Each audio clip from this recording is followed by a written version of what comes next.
मोहिनी के 3 बेटे थे। पति खूब अच्छा कमाता और बड़े घर के ऐश सब था मोहिनी के जीवन में।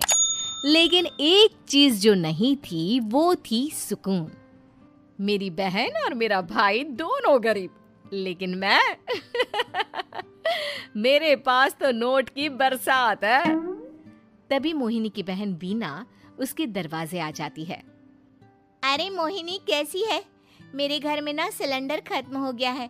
तेरे पास तो इतने पैसे हैं, भरवा देना मेरा सिलेंडर। पैसे जैसे ही आ जाएंगे मैं दे दूंगी। तभी मोहिनी का पति राकेश आ जाता है। क्या है बिना, ये अपने घर की परेशानी हम लोगों के घर ना गाया करो। तुम्हारी बहन को तुम लोगों पर तरस आ जाता है और वो पैसे देने लग जाती है। मुझे ये बिल्कुल पसंद नहीं है। ओ जीजा जी, नहीं, मैं तो वो बस अच्छा मैं चलती हूँ। बीना वहां से चली जाती है। उसके जाने के बाद अच्छा किया जो आपने सुना दिया। अरे न जाने क्या सोचकर मेरे घर आ जाती है कि जैसे यहाँ तो भंडारा भरा है। अरे कितना तो दे दिया।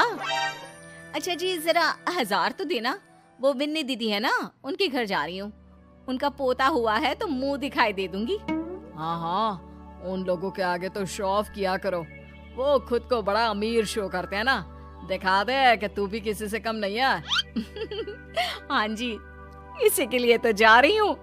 मोहिनी तैयार होकर अपनी बुआ की बेटी के घर जाती है, जहाँ उसके पोते का कार्यक्रम चल रहा होता है। वहाँ वीना भी आई होती है। अरे वीना, क्या जरूरत थी यहाँ आने की?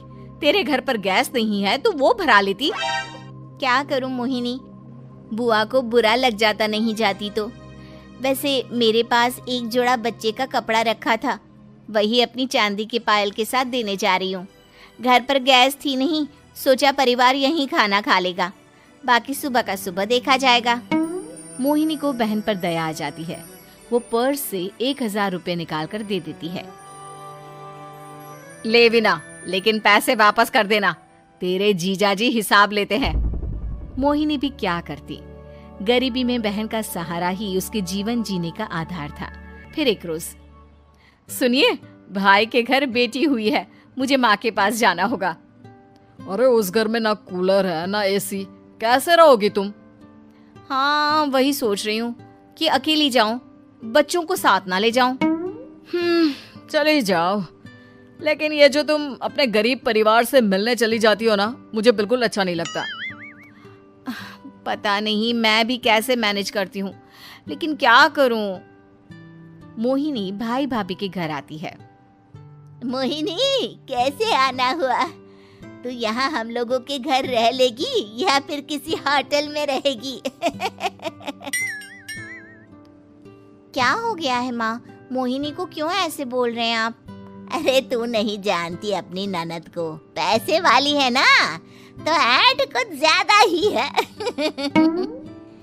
मोहिनी को माँ की बात का बुरा नहीं लगता है, क्योंकि उसे पता ही नहीं चलता कि माँ उसे जली कटी सुना रही है। वो भाभी की बच्ची के साथ लेन देन करती है और वहाँ से चली जाती है। उसके जाने के बाद, माँ, क्यों आप मोहिनी को इतनी सारी बातें सुनाती हो? भाई का बेटा बोल पड़ता है। माँ, क्योंकि दादी जानती है कि बुआ के अंदर घमंड है। सही बोल रहा है मोहन। बहू भले तुझे ना दिखता हो, लेकिन मुझे और मोहन को दिखता है कि वो कितनी घमंडी है। मोहिनी मायके आती है, जहाँ गरीबी के कारण चीजें कम होती हैं। इस मोहन के बच्चे को काम पर लगा दो ना, किसी दुकान या किसी होटल में। बर्तन धो लिया करेगा, कम से कम 4 पैसे और आएंगे घर में। देख मोहिनी, माना तेरे पास पैसा है, लेकिन तेरे भाई के दिन इतने भी बुरे नहीं चल रहे कि वो अपने बच्चे की पढ़ाई रुकवाकर उससे बर्तन धुलवाए। मोहन माँ की ओर देखता है, जैसे आंखों से बोल रहा हो, देख लिया बुआ का हाल। हाँ मोहिनी, बात तो सही है, लेकिन अभी मोहन को पढ़ना है। आखिर तुम भी तो अपने दोनों बेटों को पढ़ा रही हो ना। मेरे बेटों से कैसे कंपेयर कर सकती हैं आप? अरे वो तो कलेक्टर बनेंगे। हाँ, कल को वो मोहन को नौकरी में रख लेंगे, क्यों? मोहिनी कुछ दिन और रहकर चली जाती है। धीरे धीरे दिन बीतता है। मोहन बड़ा होता है और कड़ी मेहनत से सफल भी हो जाता है। मोहिनी, माँ के जाने के बाद तो तुमने भाई भाभी के घर जाना छोड़ ही दिया, क्यों? वो क्या है ना, उन लोगों का घर छोटा है, मेरे बच्चे जाना ही नहीं चाहते। पर तुझे क्यों अचानक मायके की बात याद आ गई? यार मेरा तो मायका है, भाई भाभी है, मेरा तो आना जाना लगा ही रहता है।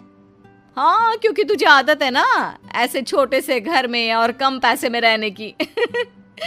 वैसे क्या खबर है आजकल मायके की अपने? अब वो घर छोटा और कम पैसे का नहीं रहा, क्योंकि मोहन तो बहुत बड़ा आदमी बन गया है। फिर क्या? मोहिनी भाभी को फोन करती है।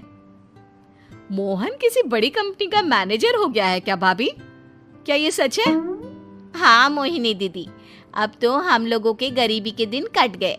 आपके भाई ने कोई अच्छे कर्म किए होंगे जो हम लोगों का बेटा इतना अच्छा कमा रहा है।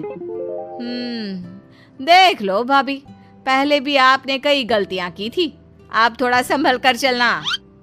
भाभी को मोहिनी की बात समझ में नहीं आती कि वो क्या कहना चाहती है। फिर एक दिन वीना मोहिनी से कहती है, मोहिनी, हमारा भतीजा मोहन अच्छा कमा रहा है, क्यों ना मैं अपने बेटे की नौकरी के लिए उससे बात करूं? अरे बुआ का बेटा है, ये सोचकर मदद तो करेगा ना? हाँ हाँ, क्यों नहीं करेगा, उसके बुरे दिन में तो हम भी खड़े थे। मोहन को वीना फोन करती है और अपने बेटे की मदद करने की बात करती है। हाँ हाँ बुआ, क्यों नहीं, आप सिद्धार्थ को भेज दें, मैं अपनी ही कंपनी में उसकी नौकरी करवा देता हूँ।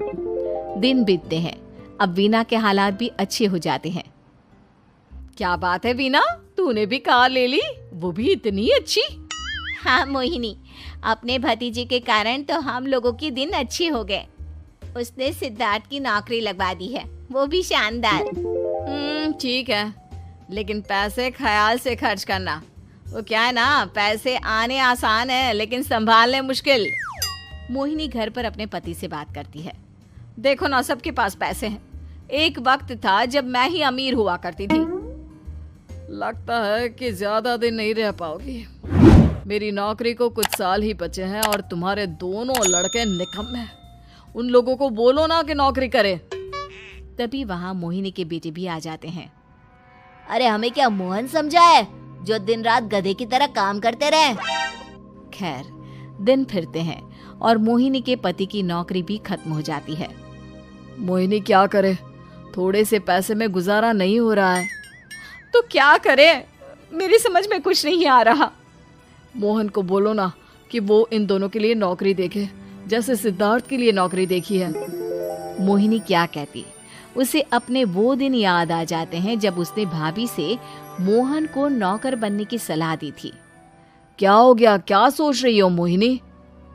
यही कि वक्त कभी भी किसी का भी पलट सकता है, ऊपर वाले से डर कर रहना चाहिए।